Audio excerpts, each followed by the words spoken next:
Hai semua, kali ini aku mau ajak bikin cemilan yang lagi viral banget akhir-akhir ini. Jadi kita akan bikin kromboloni yang versi Kulidenis Pastry Homemade. Tapi biarpun homemade, rasanya ini ternyata nggak jauh beda loh sama yang dijual di toko-toko kebanyakan. Daripada beli, kita bikin sendiri aja yuk. Pertama-tama, masukkan 200 gram tepung terigu protein tinggi, 60 gram protein rendah, 20 gram susu bubuk, 40 gram gula halus. Ini bisa diganti menggunakan gula pasir ya. Dan 4 gram ragi instan. Kemudian bahan keringnya ini kita aduk dulu sampai tercampur rata.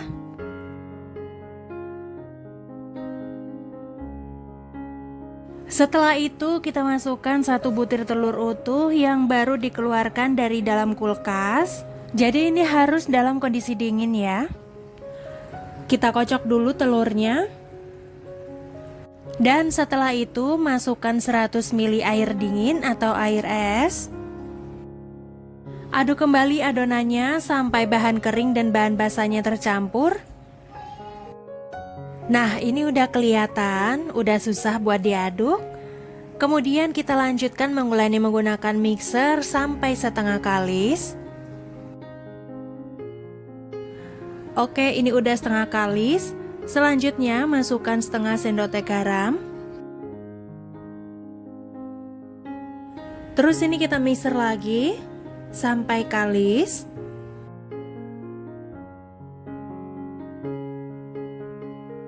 Oke teman-teman, ini udah ya, udah terlihat itu adonannya udah kalis, udah nggak menempel di wadah. Kita hentikan dulu mixernya. Masukkan 18 gram butter atau mentega.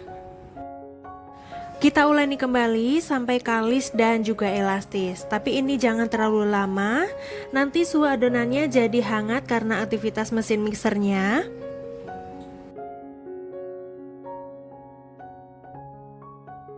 Dan sepertinya ini udah. Kita matikan dulu mixernya.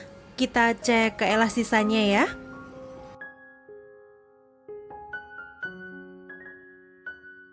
Nah, kalau adonannya itu dibentangkan dan membentuk seperti ini, window pan, tidak mudah sobek, itu berarti adonan udah kalis dan juga elastis ya. Selanjutnya kita bulatkan adonan. Kemudian kita bungkus dengan plastik wrap. Dan ini kita masukkan ke dalam freezer selama kurang lebih 20 menit. Setelah 20 menit diistirahatkan di freezer, kita keluarkan. Letakkan di meja kerja yang sudah ditaburi tepung. Kemudian bagian atasnya itu juga ditaburi tepung ya, biar tidak lengket.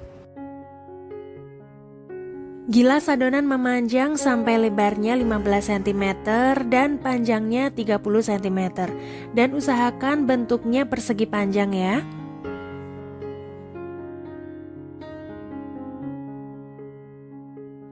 Setelah panjang dan lebarnya pas, 15 x 30 cm, kita ambil korsfet yang sebelumnya kita masukkan ke kulkas selama kurang lebih 20 menit. Ini aku pakai berat 115 gram yang sebelumnya udah aku ukur persegi 15 cm. Ini aku pakai alas kertas burger dan plastik, bisa juga pakai baking paper ya. Lepaskan dulu alasnya, kemudian letakkan korsfet di tengah-tengah adonan. Kalau sudah, kita lipat adonannya. Kita tutup korsfetnya seperti ini. Jadi adonannya bagian kanan dan bagian kiri itu kita pertemukan di bagian tengah. Kita rapikan dulu bagian pinggir-pinggirnya. Dan setelah itu kunci bagian tengahnya dengan cara sedikit dicubit-cubit.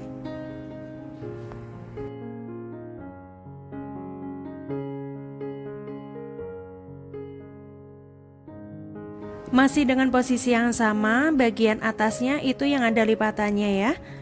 Kita beri sedikit taburan tepung terigu.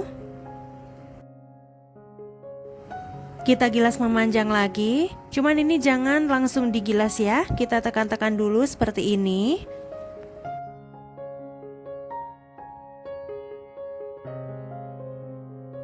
Lanjut kita gilas perlahan sampai mencapai panjangnya itu 45 cm dan lebarnya 15 cm. Oke, ini ukurannya udah pas 45 x 15 cm. Selanjutnya kita lipat single yang pertama. Kalau yang awal tadi antara kanan dan kiri dipertemukan di tengah. Kalau yang sekarang antara kanan dan kiri itu saling tumpuk ya. Hasilnya seperti ini. Bungkus dengan plastik wrap dan masukkan ke dalam freezer kembali selama kurang lebih 20 menit. Setelah 20 menit, kita keluarkan kembali dari freezer.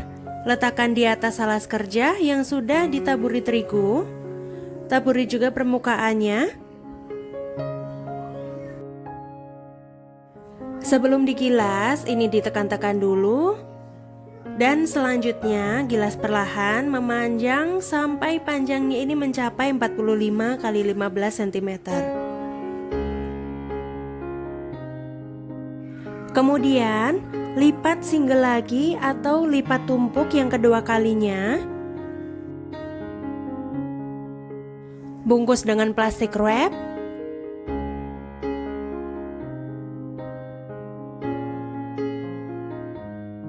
Dan ini kita masukkan kembali ke freezer selama 20 menit. Setelah 20 menit kita keluarkan kembali dari freezer. Letakkan di alas kerja yang sudah ditaburi dengan tepung terigu. Bagian atasnya itu juga ditaburi ya. Seperti yang sebelumnya, sebelum digilas bagian atasnya itu ditekan-tekan seperti ini ya.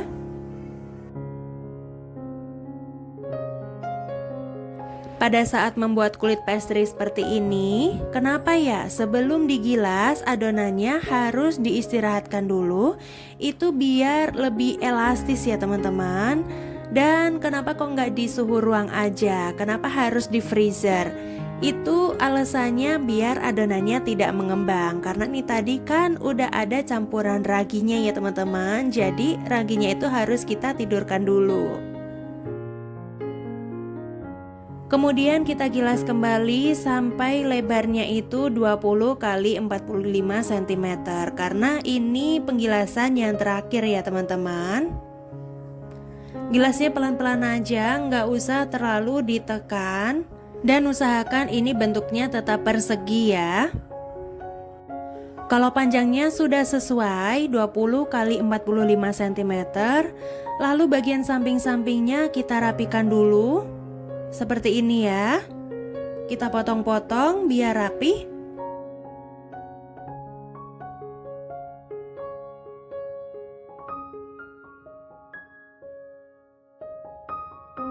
Yang sisaan adonan itu jangan langsung dibuang ya. Digulung-gulung seperti ini, nanti kita oven juga.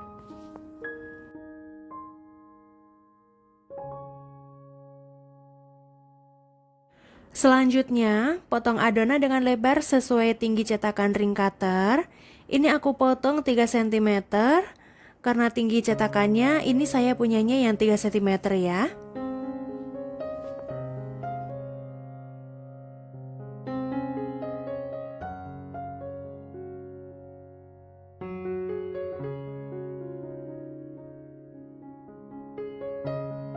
Selanjutnya gulung adonan.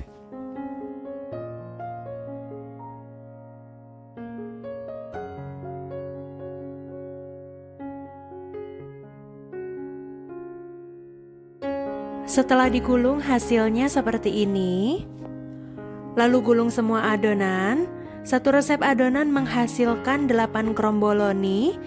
Kalau sudah di-roll seperti ini, langsung letakkan di atas loyang yang sudah dialasi baking paper. Beri jarak dengan adonan lainnya. Ini aku pakai ring cutter ukuran 9 cm dan 3 cm. Tutup dengan baking paper dan di atasnya diberi benda datar, bisa nampan atau loyang ya. Dan jangan lupa kasih pemberat ya, biar adonannya saat diistirahatkan tidak mengembang naik ke atas. Ini kita istirahatkan selama 1-2 jam ya. Oke, setelah 1,5 jam di resting, hasilnya mengembang 2 kali lipat. Ini kita tutup kembali. Lalu kita tutup menggunakan loyang. Ini saya punyanya yang loyang kecil ya. Kalau bisa loyangnya itu yang rada gedean. Kenapa di atas loyang itu aku tambahin beban lagi? Biar nanti waktu memanggang hasilnya itu tidak mengembang ke atas ya teman-teman. Jadi nanti hasilnya itu jadi lebih bagus. Langsung masukkan ke dalam oven. Tapi diinget-inget ya, sebelum dimasukkan ini oven dalam kondisi udah dipanaskan dulu ya sebelumnya. Panggang di suhu 170 derajat sampai 200 derajat Celcius di api bawah selama 25 menit. Oke, setelah 25 menit dipanggang, kita keluarkan dulu sebentar. Kita buka penutup bagian atasnya.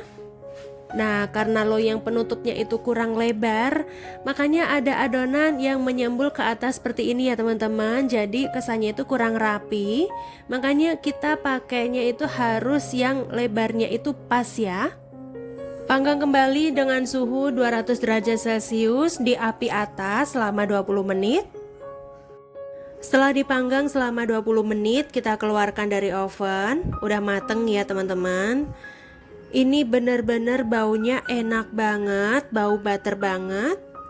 Tuh, dari warnanya juga udah cantik ya. Matangnya juga udah pas.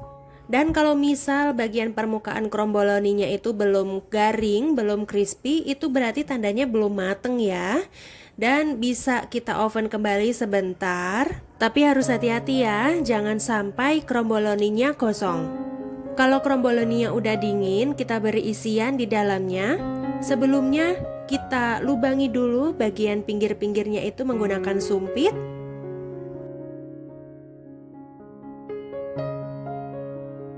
Lanjut kita beri isian di dalamnya.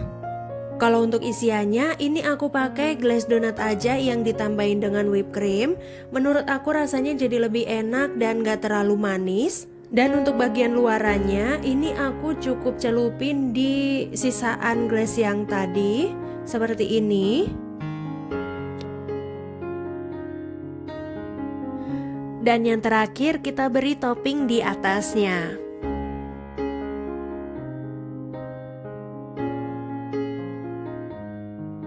Ini dia kromboloni ala rumahan udah jadi.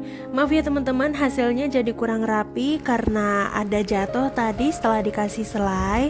Dan juga pencahayaannya ini kurang bagus. Ini aku reviewnya udah malam hari ya, udah nggak ada matahari. Sekarang kita coba tes kriuk. Nah, benar-benar kan luarannya itu garing dan kriuk ya teman-teman. Ini dari penampakannya aja udah menggoda banget ya. Dan sekarang kita coba buka. Ini luarannya garing, dalamnya lembut, layernya kelihatan banget ya. Ini kalau digigit bener-bener crunchy, beraroma butter dengan isian krim yang enak. Ini manisnya tuh pas ya teman-teman dan lumer banget. Ini aku buka 6 jam setelahnya, jadi udah sedikit melempem ya. Kalau mau ngedapetin kriuk yang pas, makanya itu pas baru-baru mateng gitu ya teman-teman. Atau bisa juga dimasukin ke air fryer dulu selama 5 menit biar crunchy lagi. Semoga teman-teman bisa mengerti ya. Segini dulu video kali ini, semoga bermanfaat dan sampai jumpa di video selanjutnya.